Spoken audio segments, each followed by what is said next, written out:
اللہ السمیع العلیم من الشیطان اللعین الرجیم بسم اللہ الرحمن الرحیم الحمدللہ الذی ہدانا لہذا وما کننا لنہتدی لولا ان ہدانا اللہ لقد جاءت رسل ربنا بالحق الصلاة والسلام على النبي الأمي مكي المدني عربي القرشي الرسول المسدد والمصطفى الأمجد محمود الأحمد أبو القاسم محمد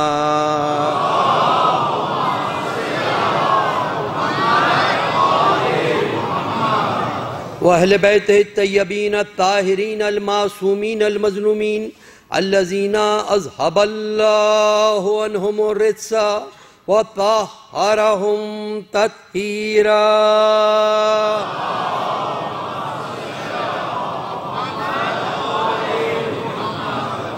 لا سيما بقية الله في الأرضين الإمام المنتظر والحجة ثاني عشر آیت اللہ العظمی والحجت الکبریٰ روحی وارواح العالمین لتراب مقدمہ الفدا ولعن اللہ علی اعدائہم وعلی غاصب حقوقہم وعلی منکر فضائلہم من الان الى قیام یوم الدین اما بعد فقد قال اللہ سبحانہ وتعالی فی محکم کتابہ الحکیم وَهُوَ أَصْدَقُ الصَّادِقِينَ وَقَوْلُهُ الْحَقُّ فَاسْأَلُوا أَهْلَ الذِّكْرِ إِن كُنتُمْ لَا تَعْلَمُونَ درود بھیجئے محمد و آل محمد۔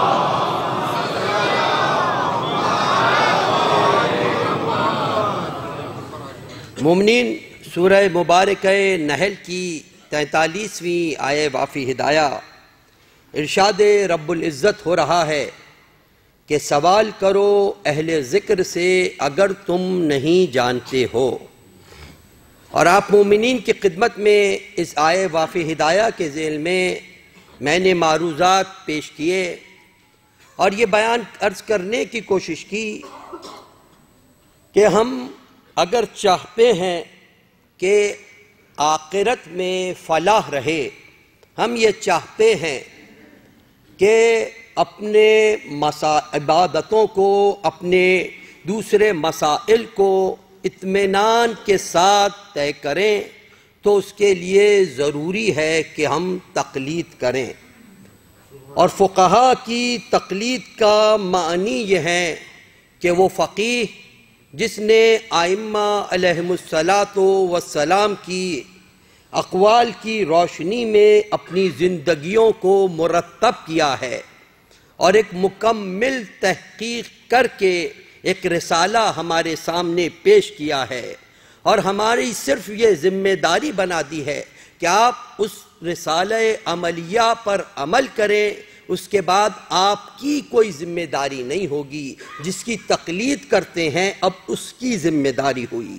اگر قیامت کے دن پوچھا جائے کہ آپ نے یہ عمل کیسے کیا، اس مسئلے کا حل کیسے کیا، تو ہم یہ کہہ سکتے ہیں کہ ہم فلاں فقیہ کی تقلید کرتے تھے، انہوں نے جیسا بیان کیا ہم نے اس پر عمل کیا۔ تو یہ فقہ کا طریقہ ہے۔ اور میں نے آپ مومنین کی خدمت میں جو اختلافات ہوتے ہیں فقیوں کے فتووں میں ان کے متعلق بھی عرض کیا۔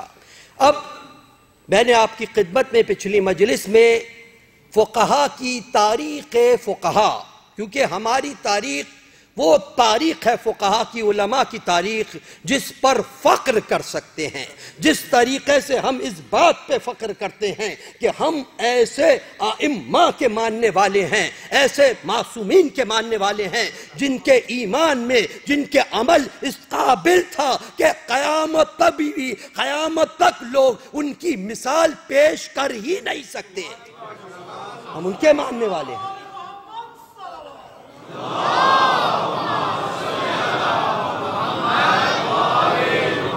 اسی طریقے سے ہمیں اس پر بھی فخر ہے کہ ہمارے فقہا ہر صدی میں جو فقہا گزرے ہیں وہ اس قدر اس مقام پر تھے عبادت الہی میں اطاعت الہی کی اس منزل پر تھے کہ جہاں پر جیسا کہ امام حسن عسکری علیہ السلام نے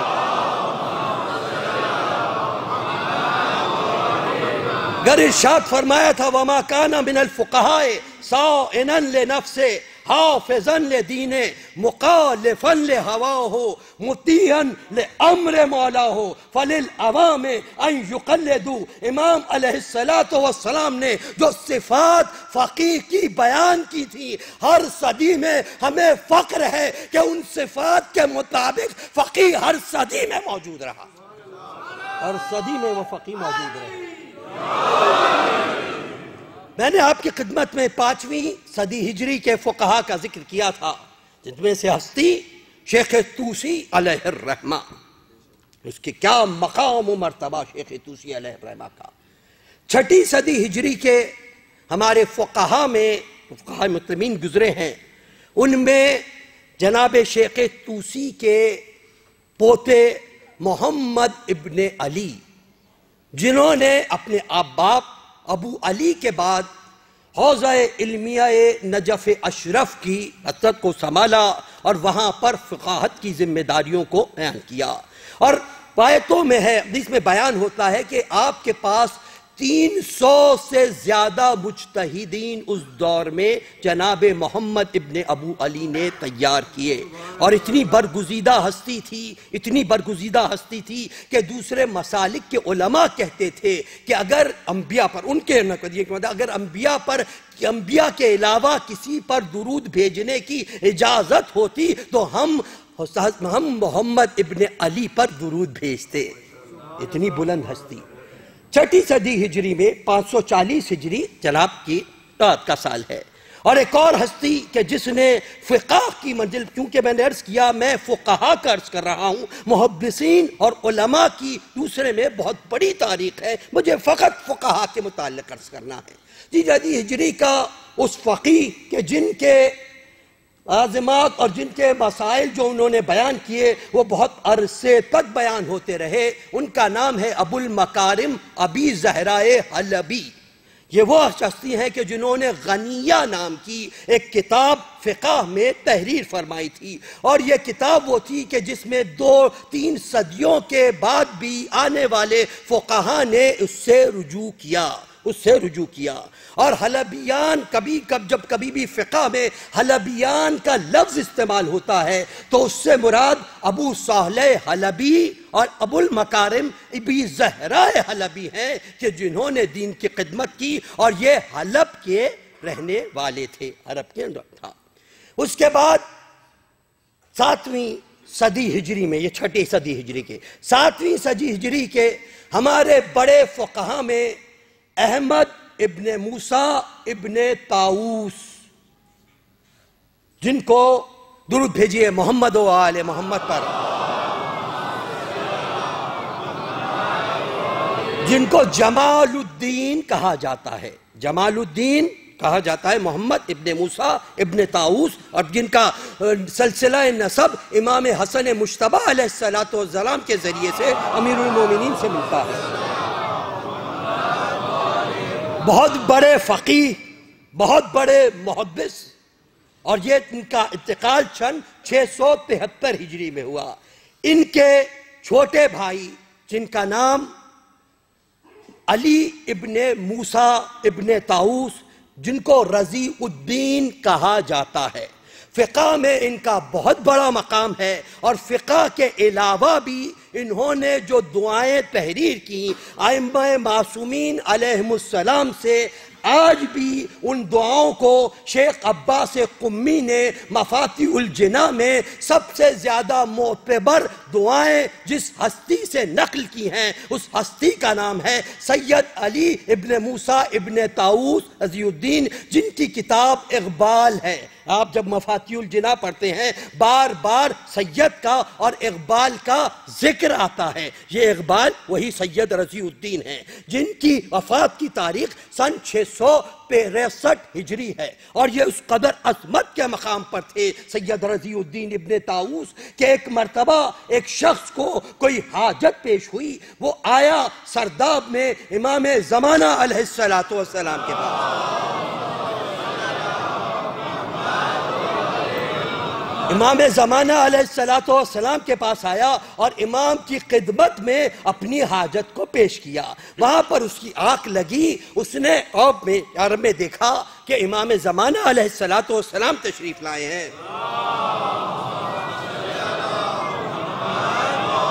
امام زمانہ خواب میں تشریف لائے ہیں اور خواب میں اس کو اس بات کی تاکید کر رہے ہیں کہ اپنی حاجتوں کے لیے خلیفہ وقت یا بادشاہ وقت کے پاس نہ جانا، بلکہ ہماری رسالت کے سید کی اولاد میں سے سید ابن طاؤس کے پاس جانا، ان سے بیان کر دینا کہ ہم نے اس کو تمہارے پاس بھیجا ہے، وہ تمہارے مسائل کا حل کریں گے. یہ مقام و مرتبہ سید ابن طاؤس صاحب اقبال، سید ابن طاؤس. اب اس کے بعد دوسری منزل پر جہاں پر مجھے ذکر کرنا ہے، یہ سن 7 ہجری کی منزل. سن 8 ہجری، سن 7 ہجری کے ہی ایک اور فقیہ جن کا نام فقہ میں ہمیشہ بہت اونچائی پر بہت ذلت کے ساتھ بیان کیا جاتا رہے گا، وہ تھے ابو جعفر ابن سعید ہلی محقق، جن کو محقق کہا جاتا ہے، جن کا نام ہے محقق ہلی. ان کی شرائع جواہر وہ کتاب تھی کہ جو ابھی تک بھی فقہ میں مستند جانی جاتی ہے. اور فقہ میں محقق ہلی کا وہ مقام ہے کہ جب کبھی بھی تاریخ میں ہے، جب کبھی بھی فقہ میں محقق کہا جائے گا، اس سے مراد محقق ہلی ہی ہوں گے. اور یہ محقق ہلی وہ ہیں جو علامہ ہلی کے استاد ہیں، استاد بھی ہیں اور علامہ ہلی کے ماموں بھی ہوتے ہیں، محقق ہلی. اور ان کا اتنا بڑا مقام تھا کہ مشہور فلسفی، مشہور سائنسدان خواجہ نصیر الدین طوسی جب وہاں سے تشریف لائے تھے تو انہوں نے محقق ہلی کے سامنے زانو ادب کو طے کیا اور ان سے علوم حاصل کیے. اور اس کے بعد ان کا جو مقام و مرتبے پر خواجہ نصیر الدین طوسی یعنی ہمارے ان عظیم فلسفیوں میں سے ہے کہ تاریخ میں جاوید طوسی کا نام ہمیشہ درخشندہ رہے گا. وہ کہتے ہیں کہ مجھے جو علم کی منزل حاصل ہوئی، علم میں جو مقام حاصل ہوا، وہ محقق ہلی کی وجہ سے حاصل ہوا تھا. یہ جناب محقق ہلی کا مقام.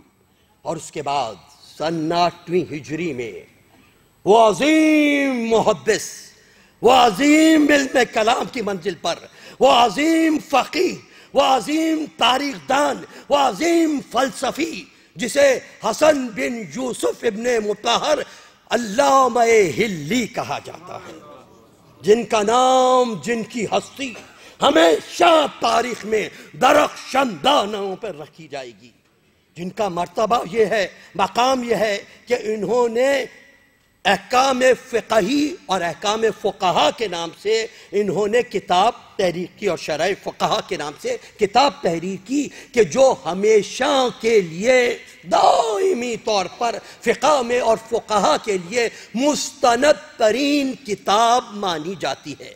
ان کی ایک کتاب کا نام ارشاد بھی ہے. اب علامہ ہلی کہتے کسے ہیں؟ کیا مقام ہے علامہ ہلی کا؟ علامہ ہلی کے زمانے میں ایک شخص نے ایک کتاب تحریر کی، اپنے زمانے کا بہت بڑا عالم تھا، اور اس نے کہا مکتب کو مخاطب کرتے ہوئے کہ یہ اثناء عشری سب مل کے بھی آ جائیں اور ان کے اجداد بھی قبروں سے نکل کے آ جائیں تو میری اس کتاب کا جواب دے ہی نہیں سکتے. دعویٰ کیا اس نے، میری اس کتاب کا جواب دے ہی نہیں سکتے. اچھا، اس زمانے میں پریس تو تھا نہیں، فوٹو کاپی یا اس ٹائپ کی سہولیات تو تھی نہیں. اس زمانے میں قلمی نسخہ تحریر کیا جاتا تھا، قلمی تحریر ہوا کرتی تھی، تحریر کی جاتی تھی، تو اس نے ہاتھ سے تحریر کرتے تھے۔ اب اس نے یہ دعویٰ تو کیا، لیکن جو کوئی بھی جواب دے گا اس کے لیے ضروری ہے نا کہ وہ کتاب بھی اس کے پاس موجود ہو۔ کتاب بتا نہیں رہا ہے، بس یہ ایک جو جس طریقے سے ہر زمانے میں ایک پروپیگنڈا مشینری رہتی ہے کہ کسی بھی چیز کو مختلف طریقوں سے پروپیگنڈا کر دیا جائے، چاہے انتہائی جھوٹا ہی صحیح، اس زمانے میں بھی پروپیگنڈا کر دیا کہ ایسی کتاب لکھی ہے کہ یہ کہتے ہیں یہ ان کے اجداد بھی اٹھ جائیں تو جواب نہیں لا سکے۔ اچھا، کتاب دینے کو تیار نہیں، اور اس کا بھی لوگ ریزن دیتے تھے کہ کیوں کتاب کوئی نہیں دیتا، اس لیے کہ وہ قلمی نسخے ہوا کرتے تھے، ایک تحریر ہاتھ سے لکھی ہوئی ہوتی تھی، تو وہ یہ کہتے تھے اگر یہ کتاب کسی کو دے دی جائے اور اس سے گم ہو جائے تو اس سے 40 سالہ اس کی محنت تو ضائع ہو جائے گی نا، اس کے علاوہ تو اس کے پاس لکھی ہوئی نہیں ہے، وہی ایک تحریر ہے جس کو اس نے جمع کیا ہے، اس کے علاوہ کوئی تحریر بھی نہیں ہے۔ تو اس چیز کو قبول بھی کرتے تھے کہ اگر وہ دے نہیں رہا تو نہیں دینے میں جائز ہے، کیونکہ ایک ہی کتاب ہے اس کے پاس، ہاتھ سے لکھی ہوئی ہے، اگر دے دی ضائع ہو جائے تو کیا کرے گا، اس کے پورے ہر سال کی محنت ضائع ہو جائے گی، لیکن جب تک دے نہیں اس کا جواب کیسے بنے؟ اور جو پروپیگنڈا مشین تھی، درود بھیجئے محمد و آل محمد پر، جو پروپیگنڈا مشینری تھی، یعنی مدارس کے ذریعے سے نماز جمعہ کے خطبوں میں اور طریقے سے مکمل پروپیگنڈا کیا جا رہا ہے کہ کوئی جواب نہیں دے سکتا اور عاجز ہو گئے، ایسی کتاب علامہ حلی علیہ الرحمہ، علامہ حلی نے دیکھا کتاب میسر نہیں آتی، کتاب دینے کو تیار نہیں ہے۔ اچھا، یہ علامہ حلی کا وہ زمانہ تھا جب ابتدائی دور تھا، تقریباً ابتدائی سے تھوڑا آگے، کہ جب اس منزل پر علامہ حلی مقام و مرتبہ جو حاصل ہوا اس سے نہیں، اس سے ابتدائی دور کی بات ہے۔ تو اب انہوں نے کہا کیا دیکھیے علماء فقہا کیسی محنت کرتے ہیں دین حق کو بچانے کے لیے، دین حق پر لگے ہوئے کسی بھی چیز کے نام کو غائب کرنے کے لیے کیا محنتیں کرتے ہیں۔ علامہ حلی نے کیا کیا؟ علامہ حلی نے اس شخص کی شاگردی اختیار کی، علامہ حلی اس شخص کے شاگرد بن گئے اور اس کی اتنی خدمت کی، یعنی یہاں تک کہ وہ بعض اوقات ایسے کام لیتا تھا کہ جو بہت ناگوار ہوتے ہیں علمی منزل پر، لیکن علامہ اس کو بھی انجام دیتے تھے، اس کو بھی انجام دیتے رہے، یہاں تک کہ اس کے پاس ایک بہت اچھا مقام اس کے دل میں علامہ حلی نے اپنے اخلاق سے اسے جگہ بنا لی۔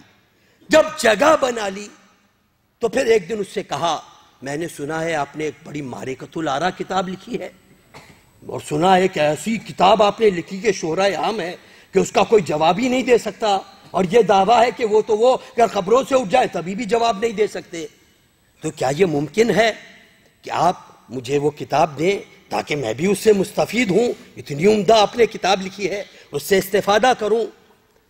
اب اس نے سوچا کہ کیا کروں، کیونکہ اتنی خدمت کر چکے ہیں، لہذا منع کرنا بھی مناسب نہیں، اور یہ بھی نہیں چاہتا تھا کہ کتاب مکمل طور پر دے دی جائے۔ اس نے کہا اچھا میں ایک شرط پہ تمہیں کتاب دوں گا، تم عشاء کے بعد یہ کتاب لے جاؤ اور فجر کی نماز سے پہلے واپس چھوڑنی ہوگی، فجر کی نماز سے پہلے واپس چھوڑنی ہوگی۔ علامہ حلی نے کہا اچھا مجھے قبول ہے، یہ کہہ کے علامہ حلی کتاب لے کے آئے۔ اب کتاب کتنے صفحات کی ہے؟ تاریخ میں ہے 3500 یا 4000 صفحات پہ مشتمل کتاب ہے۔ علامہ لے کے تو آ رہے ہیں، لیکن اب یہ سوچ رہے ہیں کہ میں لے کے آ گیا ہوں، لیکن 4000 صفحات کو ایک شب کے چند گھنٹوں میں لکھا بھی جائے تو کیسے لکھا جائے؟ لکھا بھی جائے، اور پھر دیکھیے ایک پرنٹ کی ہوئی چیز کو لکھنا آسان ہوتا ہے، ایک تحریر کو لکھنا بہت مشکل ہوتا ہے، کہیں الفاظ واضح نہیں ہے، کیا کیا جائے؟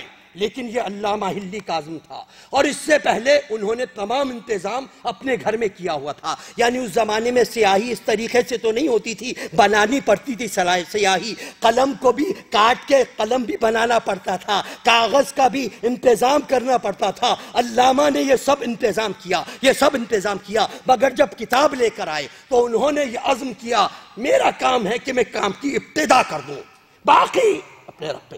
والا پہ چھوڑوں گا، کام کی ابتدا میں ضرور کروں گا۔ اور بظاہر ایسا نظر آ رہا ہے کہ ایک شب کے چند گھنٹوں کے اندر اس کے کتاب کے فقط جو فہرست ہے اسی کو مکمل کر لے تو بڑی بات ہے، چاہے آئے کہ اتنی بڑی کتاب کو۔ لیکن یہ علامہ کی مجلس ہے، علامہ کتاب لے کر آئے، کتاب لے کر آ کے کتاب کو رکھا، صفحات کو اٹھایا، بسم اللہ الرحمن الرحیم کہہ کے لکھنا شروع کیا۔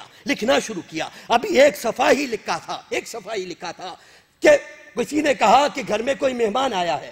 اب علامہ کے گھر میں مہمان آتے رہتے تھے، علامہ کیا کرتا، مستفید ہوتے رہتے تھے، اور علامہ بھی چونکہ اس وقت بڑی اہم ترین کام کی ضرورت میں مصروف تھے، لہٰذا انہوں نے جو مہمان نوازی کی کہ تشریف رکھے اور کوئی خاص اپنے کام میں مصروف رہے۔ تو اس آنے والے نے کہا کہ علامہ آپ کیا کام کر رہے ہیں؟ کہا میں یہ کتاب لے کے آیا ہوں چند گھنٹوں کے لیے، اب کتاب کو مجھے تحریر کرنا ہے۔ کہا کہ ایک کام ہو سکتا ہے اس معاملے میں ایسا کرتا ہوں، میں اس کو تحریر کرتا جاتا ہوں، آپ اس کے اوپر انڈیکس نمبر ریزالٹ کرتے رہیں، 1 2 3 4 4000 ہے، ظاہر بات ہے مکس ہو گئے صفحات تو پھر کون کرے گا، آپ فقط نمبر ڈالتے رہیں، میں اس کو تحریر کرتا رہتا ہوں۔ اب تاریخ کہتی ہے علامہ، اب دیکھیں علامہ کو سمجھ میں نہیں آ رہا کہ ہے کون، وہ لکھتے جا رہے ہیں اور وہ کہتے ہیں اتنی دیر میں میں نمبر لکھتا تھا، اس سے کم دیر میں وہ شخص اس صفحے کو میرے سامنے کر دیتا تھا، میں نمبر لکھتا رہا، وہ کہاں بیچتا رہا۔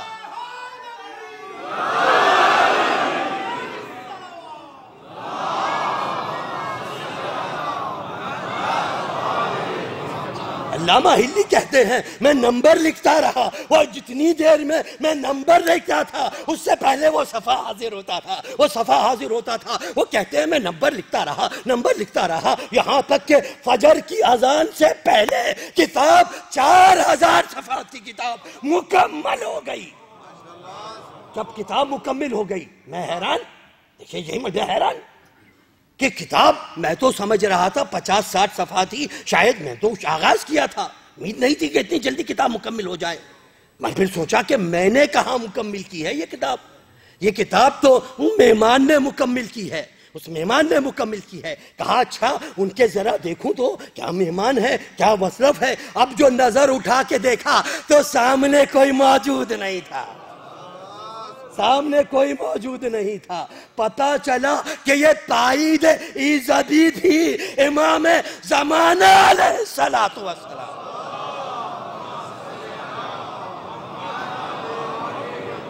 مگر یہاں پر تاریخ کہتی ہے، وقاع کے درمیان اتفاق ہے کہ یہ مرتبہ علامہ ہلی کو کیوں ملا، اس لیے کہ علامہ ہلی نے کام کا آغاز کیا، ہاتھ پہ ہاتھ دھرے ہوئے بیٹھے نہیں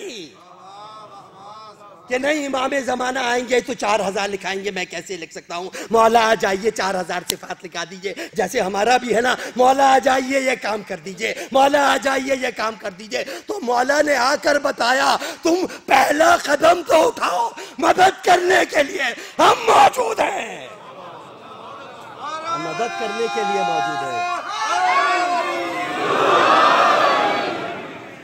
تم پہلا قدم اٹھاؤ۔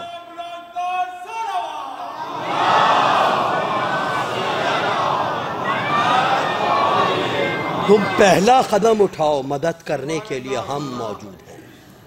یہ علامہ ہلی کی مجلس ہے، یہ علامہ ہلی کا مقام و مرتبہ ہے، اور یہ بھی علامہ ہلی علیہ الرحمہ ہے، ہماری تاریخ کی ان مستند حدیث کو جنہوں نے، ہمارے پاس مستند ترین تھی لیکن وضاحت کے ساتھ جس ہستی نے اس کو مکمل کیا وہ علامہ ہلی علیہ الرحمہ ہے۔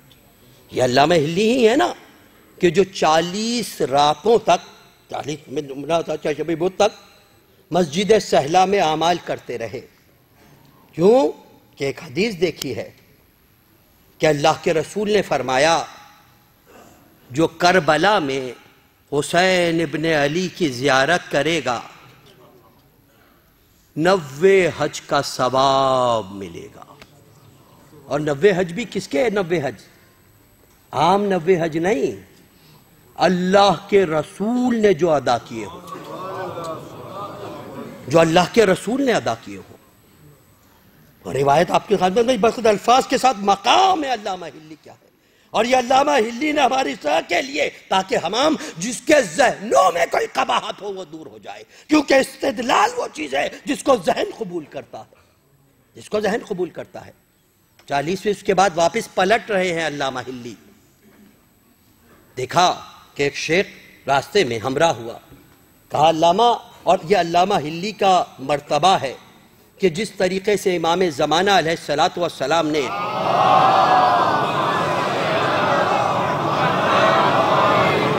شیخ مفید کو بھائی کہہ کر مخاطب کیا ہے، ان کو علامہ کہہ کر مخاطب کیا ہے۔ اسی لیے فقہ اور علماء کی تاریخ میں ہے، جب کبھی بھی خالی علامہ کہا جائے گا اولاً علامہ ہلی مراد ہوں گے، یہ علامہ ہلی کا مرتبہ۔ تو کہا علامہ کس سوچ میں ہیں آپ، کچھ سوچ رہے ہیں؟ کہا ہاں میں نے ایک حدیث اللہ کے رسول کی دیکھی ہے، لیکن اس حدیث کے متعلق مجھے اپنے مولا سے پتہ کرنا تھا، زمانے کے امام سے، کہ 90 حج کا ثواب یہ کیسے ممکن ہے، اور اللہ کے رسول کے 90 حج کا ثواب؟ تو کہا ویسے تو آپ پوچھ لیجئے گا، لیکن میں ایک حکایت بیان کرتا ہوں، اس سے آپ کو عالم ہے استدلال کر لیجئے گا۔ کہا ایک بادشاہ ہے جس کا بہت بڑا ملک ہے، وہ شکار کھیلتے ہوئے ایک جھونپڑی کے پاس آیا، سواری سے بچھڑ گیا، لشکر سے بچھڑ گیا، پیاس کا غلبہ ہوا، بھوک کا غلبہ ہوا، آیا ایک جھونپڑی کے پاس۔ یہ جھونپڑی ایک ضعیفہ کی جھونپڑی ہے، ضعیفہ کی جھونپڑی ہے۔ کہا مجھے پیاس محسوس ہو رہی ہے۔ ضعیفہ کی کل ملکیت ایک بکری تھی، اس نے بکری کا دودھ دھویا اور بادشاہ کو پلا دیا۔ کہا مجھے بھوک بھی بہت لگ رہی ہے، بھوک بھی بہت لگ رہی ہے۔ کہا اچھا میں آپ کے لیے اس کو ذبح کر دیتی ہوں۔ اس نے اس کو ذبح کیا، کباب بنا کے بادشاہ کو کھلا دیے۔ بادشاہ کے لشکر والے بھی آ گئے۔ بادشاہ جاتے جاتے یہ کہہ کر گیا کہ تجھے جب کبھی بھی کوئی حاجت ہو یا میرے اس طرف آنا ہو تو میرے پاس ضرور آنا۔ اب وہ ضعیفہ ایک دفعہ اس بادشاہ کے پاس پہنچی، تو اب بتاؤ کہ بادشاہ کو اس کے ساتھ کیا سلوک کرنا چاہیے؟ کیا ایک بکری دے دے کافی ہے؟ علامہ نے کہا نہیں۔ تو کہا 2 بکری دے دے کافی ہے؟ علامہ نے کہا نہیں۔ تو بظاہر حیرت کا اظہار کرتے ہوئے کہا کیا ایک بکری کی قیمت میں 2 بکریاں کافی نہیں ہیں؟ کہا مسئلہ بکری کا نہیں ہے، مسئلہ بکری کا نہیں ہے، مسئلہ یہ ہے اس عورت کے پاس جو کچھ تھا بادشاہ کو دے دیا، جو کچھ تھا بادشاہ کو دے دیا۔ مسئلہ بکری کا نہیں ہے، مسئلہ یہ جو کل کائنات تھی جب بادشاہ کے لیے پیش کر دیا تو کہا پھر بادشاہ کو کیا کرنا چاہیے؟ تقاضا تو یہ ہے جو کچھ بادشاہ کے پاس ہے سب کچھ دے دے۔ یہ سننا تھا، مخاطب ہو کر کہا پھر اس ثواب پہ حیرت کیسی؟ ثواب پہ حیرت کیسی؟ حسین ابن علی نے کیا بچا کے رکھا؟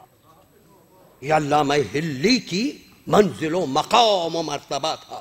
اور علامہ ہلی کی کتاب فقہ و محققین کا ذکر، اور اس کے بعد اپنے ارشاد نام کی کتاب فقہ میں علامہ ہلی کی ہمیشہ تاریخ میں مستند رہے گی۔ اور علامہ ہلی کو یہ فخر حاصل ہوا کہ علامہ ہلی خود مجتہد، آپ کے بیٹے مجتہد، آپ کے بھائی مجتہد، 5 نسلوں میں اجتہاد کا سلسلہ ہے، 5 نسلوں میں۔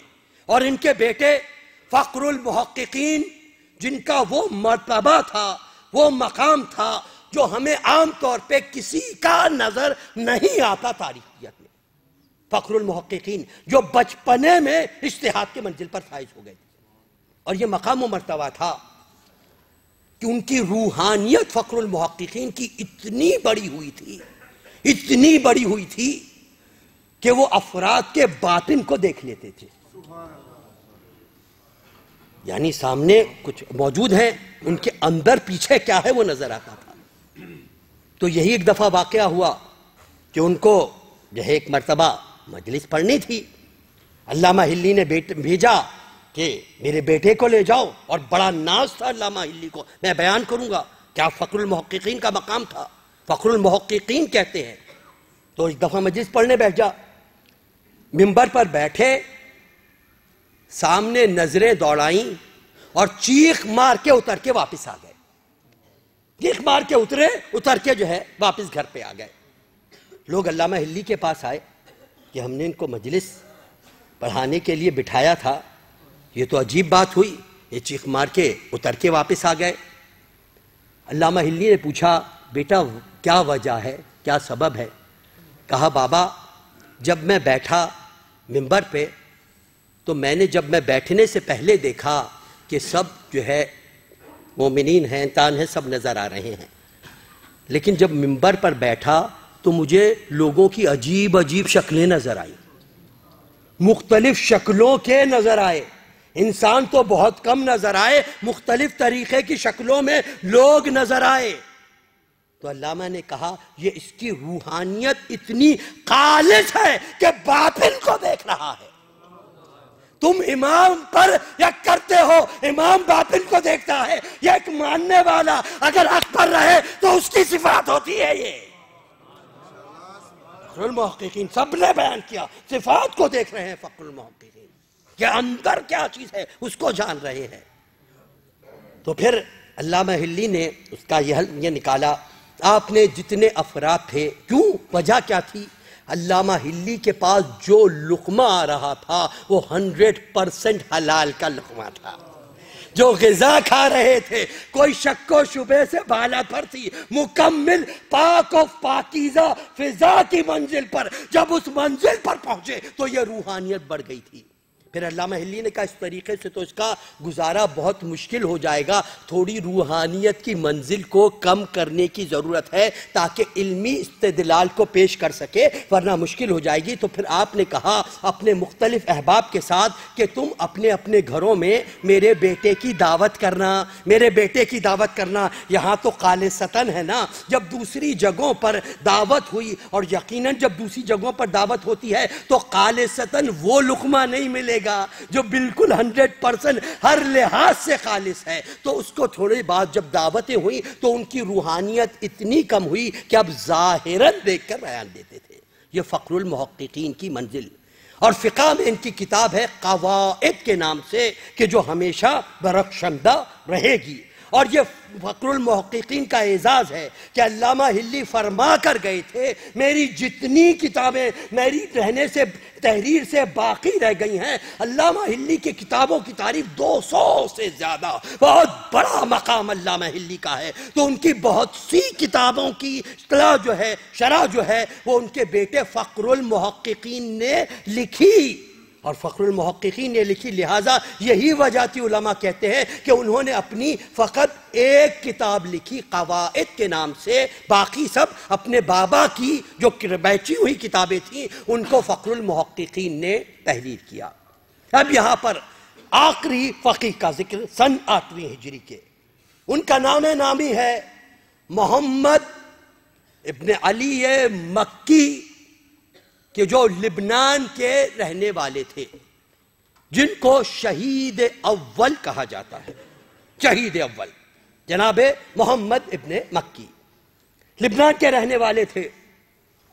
آپ نے لبنان سے جب علامہ ہلی کا علم کا شہرہ سنا تو علامہ ہلی کے علم کے شہرے کو سن کر آپ علامہ ہلی سے علم حاصل کرنے کے لیے آپ ہلہ میں تشریف لائے. علامہ ہلی کے پاس تشریف لائے اور اس کے بعد کچھ دن رہے، لیکن پھر اس بات کا شوق ہوا کہ پہلے میں زیارتوں کو مکمل کر لوں. تو وہاں سے نکلے اور سامرا، کربلا، نجف، سامرا سب زیارتیں کر کے جب واپس آئے، اسی دن واپس پہنچے جس دن علامہ ہلی اس دنیا سے رخصت ہو گئے تھے. تو آپ نے ان کے بیٹے فخر المحققین کی آپ نے شاگردی اختیار کی. جناب محمد ابن المکی نے، اور اس کے بعد ان کی شاگردی میں آپ نے پڑھا. اور جو مرتبہ ان کو حاصل ہوا محمد ابن علی مکی کو، وہ مقام و مرتبہ یہ ہے کہ علم میں یہ اس منزل پر پہنچے تھے کہ جتنے بھی مکاتب فکر ابھی بھی جتنے ہیں، سب مکاتب فکر میں ان کے زمانے کے علماء کو اپنے مکتب میں وہ فقہ حاصل نہیں تھا جو جناب محمد مکی کو حاصل تھا. یہ علمی مقام تھا کہ دوسرے مکاتب بھی آپ کے علم سے استفادہ کرتے تھے اپنے مکتب فکر کے لیے. لہٰذا پورے عالم اسلام میں یہ جناب محمد ابن مکی کا شہرہ ہو گیا تھا اور ہر طرف ان کے علم کا چرچا تھا کہ اگر پتہ کرنا ہو اپنی فقہ کی نسبت بھی تو محمد ابن مکی سے پتہ کرو. یہ مقام و مرتبہ جناب محمد ابن مکی کا. تو ان کے زمانے کا ہی ایک ہم عصر عالم تھا. ظاہر بات ہے حسد تو انسان کو، شیطان تو موجود ہے، اور حسد تو ایسی ہے کہ انسان کے اعمال کو اس طریقے سے جلا دیتی ہے، ختم کر دیتی ہے، جس کے لیے مثال ہے کہ آگ سوکھی ہوئی لکڑی کو جس طریقے سے جلا دیتی ہے، اسی طریقے سے حسد انسان کے اعمال کو تباہ و برباد کر دیتی ہے.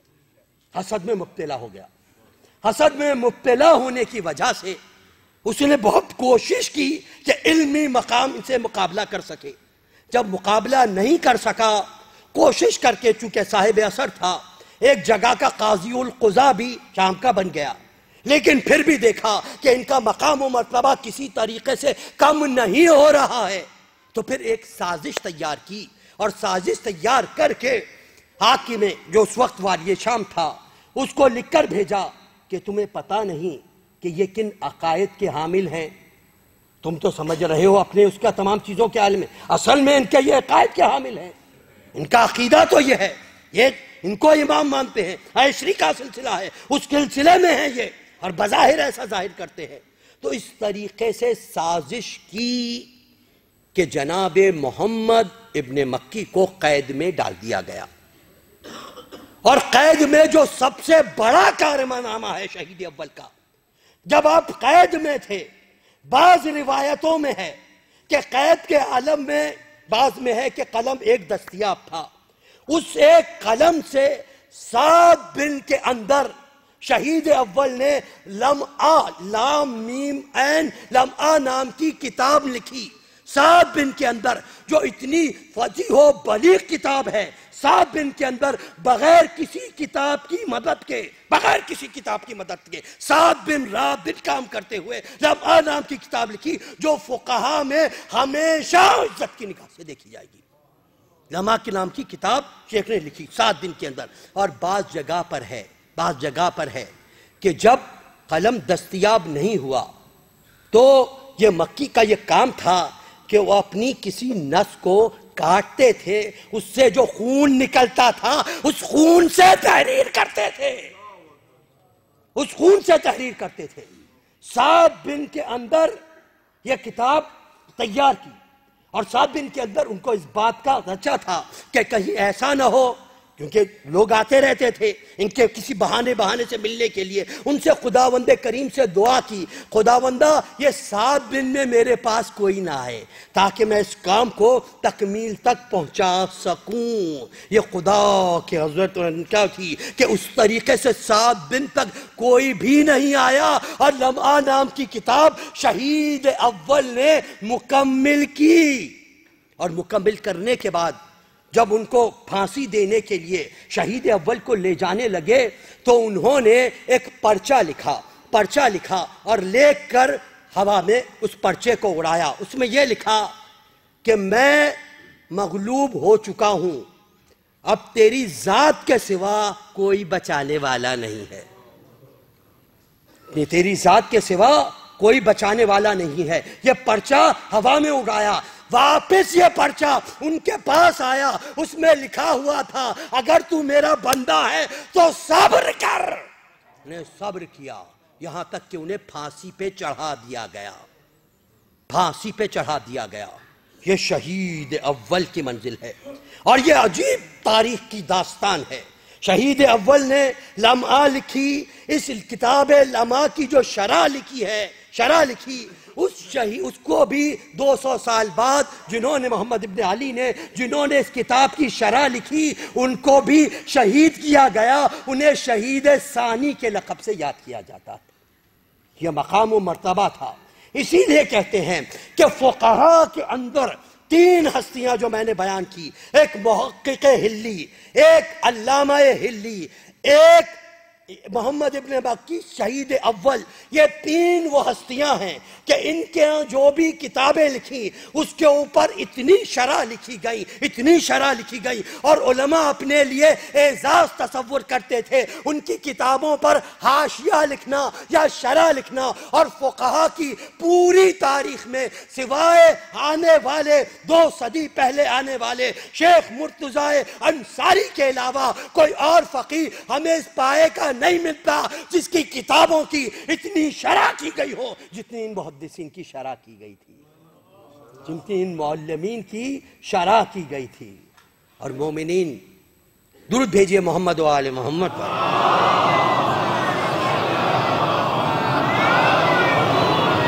آپ مومنین سے التماس ہے کہ یہ پروگرام آپ لوگوں کی تعاون سے ہی جاری و ساری ہیں، اور یقیناً یہاں پر دیا ہوا 1 درہم بھی میں کام آنے والا ہے، باقیات الصالحات میں ہے، تو جتنا جس سے ہو سکے وہ تعاون فرمائیے اور درود بھیجئے محمد و آل محمد پر۔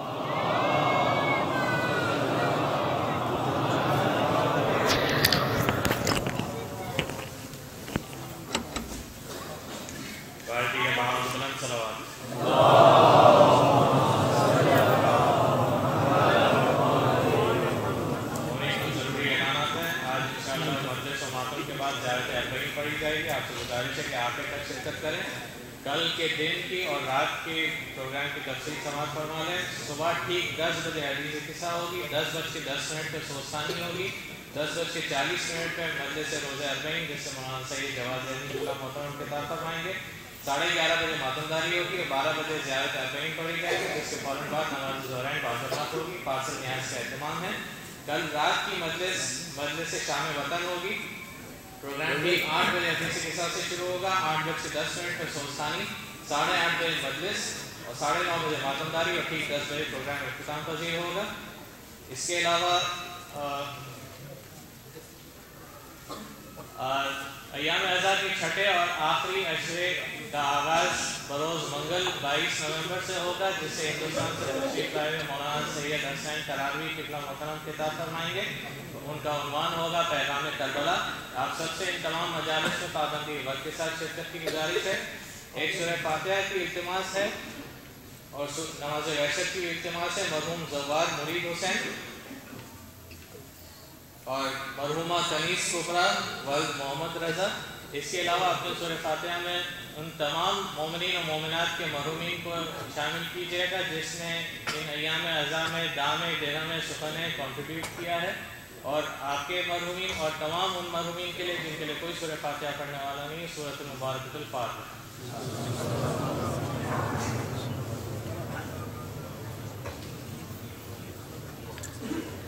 مومنین میں پھر آپ سے جو ہے وہ گزارش کروں گا، ابھی آپ لوگ جتنا اور آگے آ سکتے ہیں، آگے کچھ لوگ مومنین ابھی باہر کھڑے ہیں، آپ لوگوں سے گزارش کرتا ہوں کہ آپ لوگ جتنا بھی آگے آ سکتے ہیں۔ صلی اللہ علیہ محمد و آل محمد۔ کھڑے ہو کے آگے آگے آپ کی جگہ سے کھڑے ہو کے آگے۔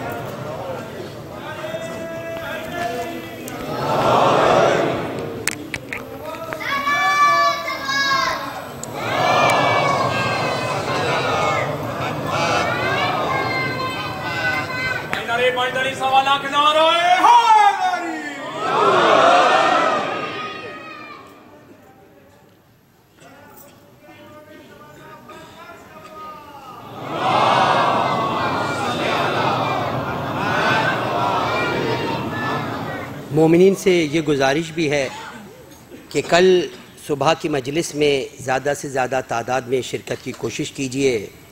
ہمیں روز اربعین پرسہ دینا ہے۔ خداوند کریم یہ انتظام کرے کہ آپ سب مومنین اگلے سال حسین ابن علی کے روضے پر ہوں اور وہاں پر ہم اربعین منائیں۔ آج جب ہم جا نہیں سکے تو کوشش کریں کہ مسجد امام حسین علیہ السلام میں آ کر فاطمہ زہرا کو ان کے لال کا پرسہ دیں، کیونکہ ارباب عزا کوئی آئے نہ آئے، کوئی آئے نہ آئے، مگر ایک بی بی تو ہے نا، ایک بی بی تو ہے نا جہاں جہاں حسین کا تذکرہ ہو جہاں جہاں حسین کا ذکر ہو فاطمہ زہرا. اور مجلس کسے کہتے ہیں آپ کو پتہ ہے؟ یہ مجلس آرزو ہے ائمہ کی. مجلس شہاب الدین ظہری کا واقعہ یاد ہے نا؟ مولا کی خدمت میں حاضر ہوئے، فرزند رسول میرے گھر میں شادی ہے، آئیے گا مولا. مولا نے رو کر کہا کربلا کے بعد ہمارے گھر سے شادی اٹھ گئی، کربلا کے بعد ہم شادی میں شرکت نہیں کرتے. یہ ظہری گئے مگر یہ لگتا ہے دل سے خواہش تھی مولا کو اپنے گھر میں بلاؤں. کچھ دن بعد گئے، یہ بہت بڑے آدمی تھے، آج شام تک ان کے پہنچ تھی، بڑی احتیاط سے انتظام کیا. کئی دن بعد گئے، دل کو لگی ہوئی تھی کہ فرزند رسول میرے گھر آئیں. آ کر کہا مولا اگر میں آپ کے بابا کی مجلس کروں گا آئیے گا مولا، آئیے گا مولا. مولا نے کہا ہاں ہم آئیں گے، ہم ضرور آئیں گے. مولا مجلس کا انتظام کیا گیا، میرے مولا کو بلایا گیا. وقت مقررہ پر میرے مولا آئے. شہاب الدین ظہری نے میرے مولا کا ہاتھ پکڑ کے صدر مجلس میں لے جا کر بٹھایا. مولا فرش عزا پر بیٹھے، ذاکر منبر پر گیا.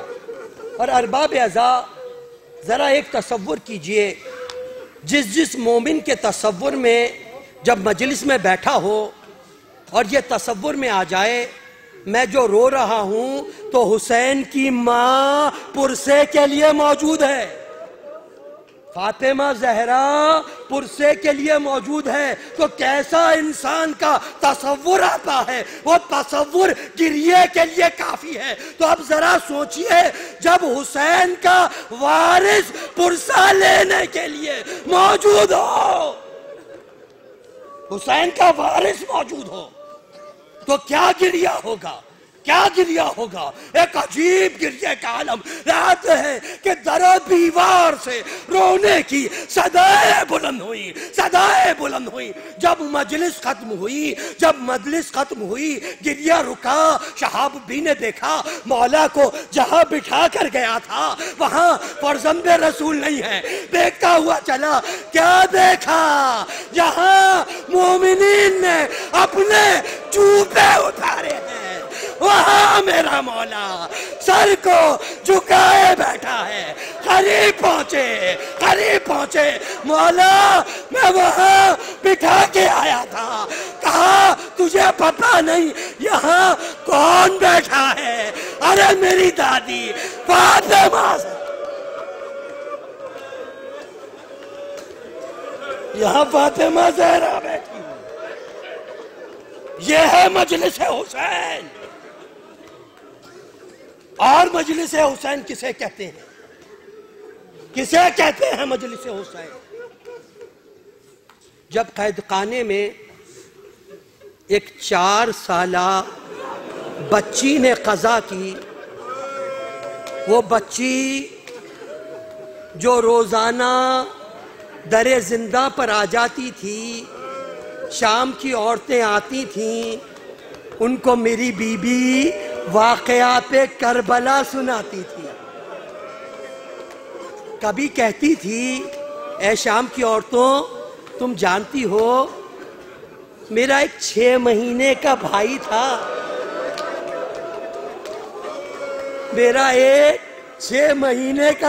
تھا، اور وہ میرا بھائی 3 دن کا بھوکا اور پیاسا تھا، اور جانتی ہو اسے پانی کا سوال کیا تو ملا کیا؟ 3 بالے کا پیر تھا.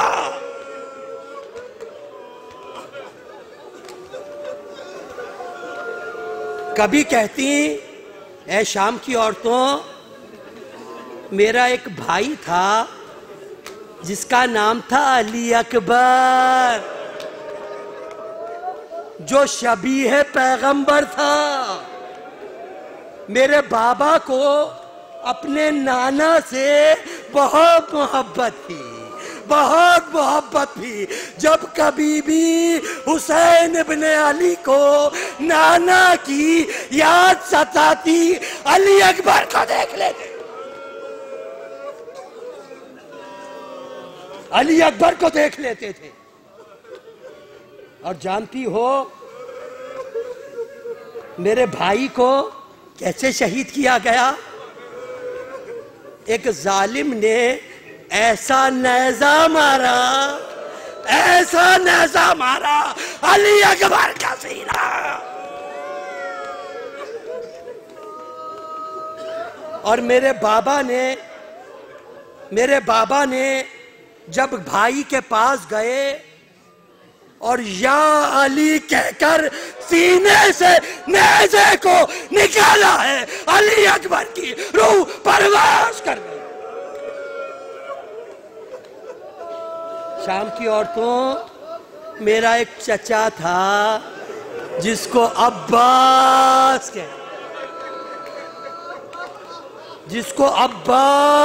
کہتے ہیں.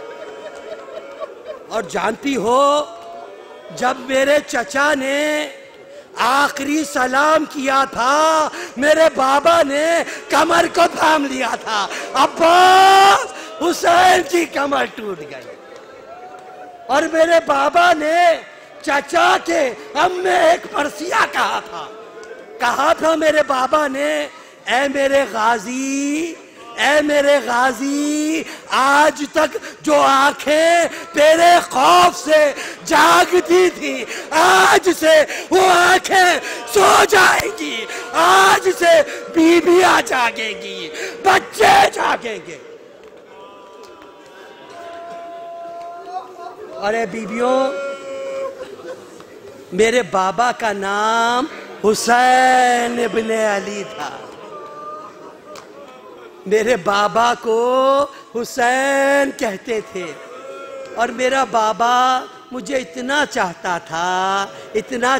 تھا، کہتا تھا مجھے وہ گھر پسند نہیں جس میں سکینہ نہ، وہ گھر پسند نہیں ہے جس میں سکینہ نہ ہو.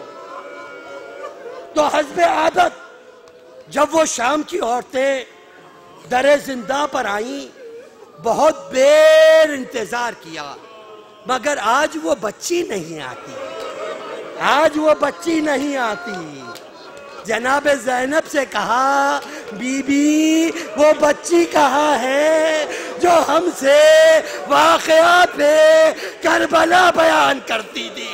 زینب نے سر کو پیٹ لیا، انتظار نہ کرنا.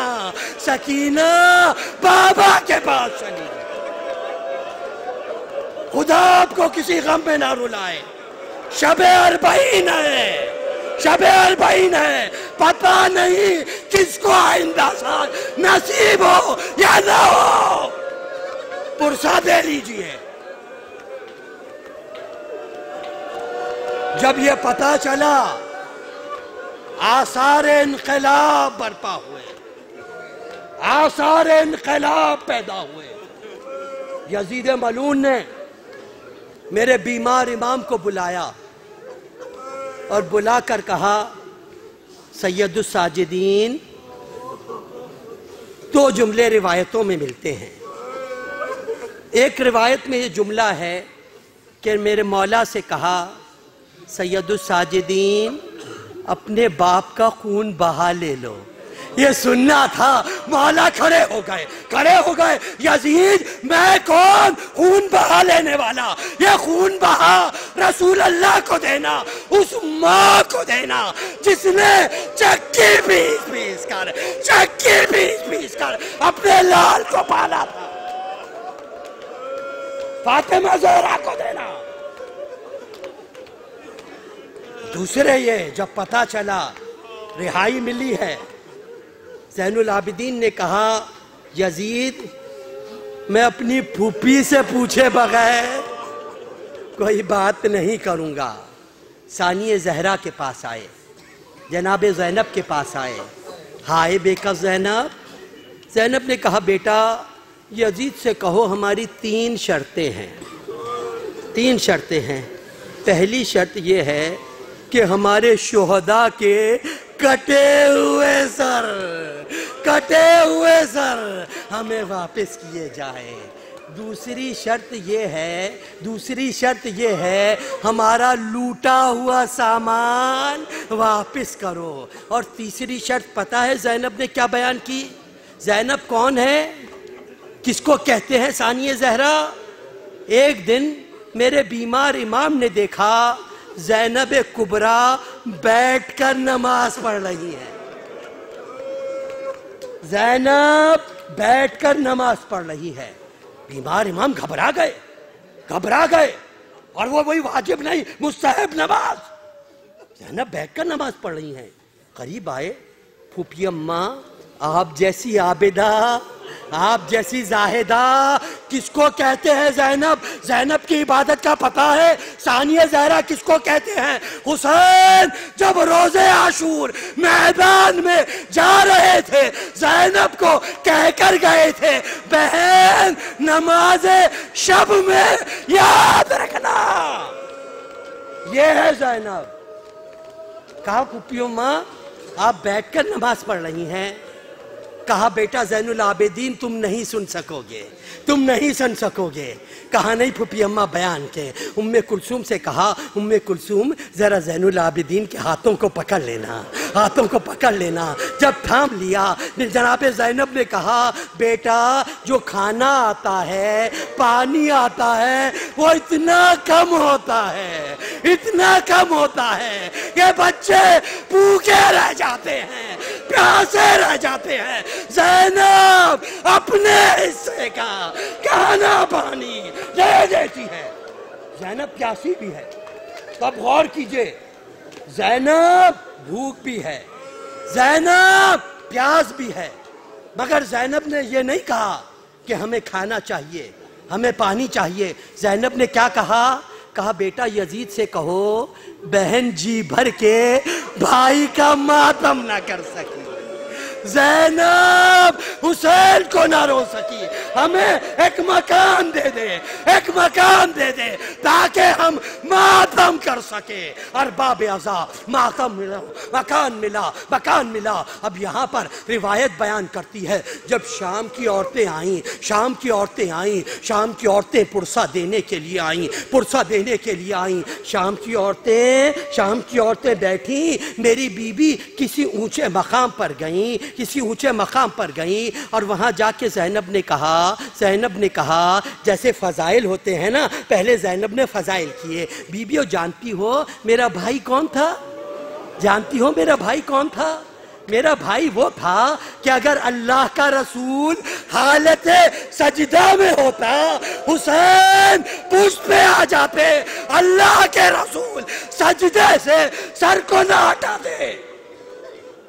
اور جانتی ہو میرا بھائی کون تھا؟ کہ اگر میرا بھائی روزے عید کہتا نانا سب اطفال مدینہ تو اپنی سواریوں پہ جائیں گے، ہماری سواری نہیں ہے، تو میرے نانا نے میرے بھائی کو اپنے کاندھے پر بٹھایا تھا۔ یہ فضائل بیان کیے۔ اس کے بعد زینب مصائب کی طرف آئیں اور کہا جانتی ہو میرے بھائی کو کیسے ذبح کیا گیا؟ ہمارا سلام اس غریب پر جسے پسے گردن سے ذبح کیا، گیا، میرے بھائی کو ذبح کیا گیا۔ اس کے بعد ایک شور اٹھا، شہداء کے سر آ رہے ہیں، ایک سر آیا، ایک بی آگے بڑھی، قاسم کا سر آیا، ام فروہ آگے بڑھی، علی اکبر کا سر آیا، ام لیلہ آگے بڑھی، عباس کا سر آیا، ام کلثوم سے آگے بڑھی، ایک چھوٹا سا سر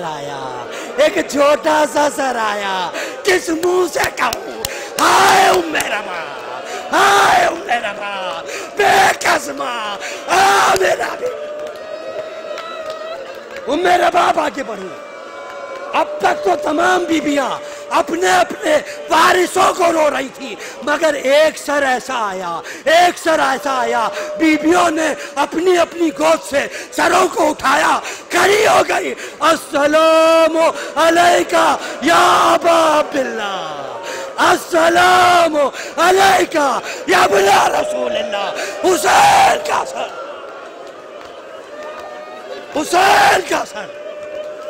بس ارباب عزا زحمت تمام، آخری جملے کی زحمت ہے، یہاں تک کہ لوٹا ہوا سامان آنا شروع ہوا، اس لوٹے ہوئے سامان میں علی اصغر کا جلایا ہوا جھولا بھی ہے، زینب کے سر سے چھینی گئی چادر بھی ہے، حسین کا پھٹا ہوا زخمی ہوا کرتا بھی ہے، سب سامان آ چکا، مگر ایک سائل نے میرے بیمار امام کو بلایا، زین العابدین باہر گئے، اس نے کوئی چیز میرے بیمار امام کے ہاتھوں میں دی، میرے مولا نے مٹھی کو بند کر لیا، پھوپھی اماں کے پاس آئے، زینب کے کان میں کچھ کہا، زینب تڑپ گئی، مٹھی میں اس چیز کو لیا، اور لینے کے بعد زین العابدین سے کہا، کیا بیٹا ایسا ہو سکتا ہے کہ ہم زندان شام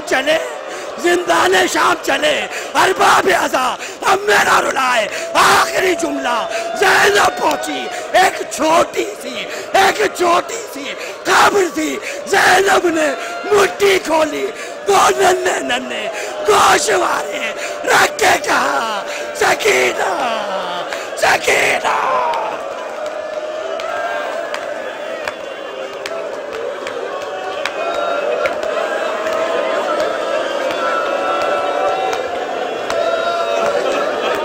الا لعنت اللہ علی قوم الظالمین وسیعلم الذین ظلموا ای منقلبا ینقلبون۔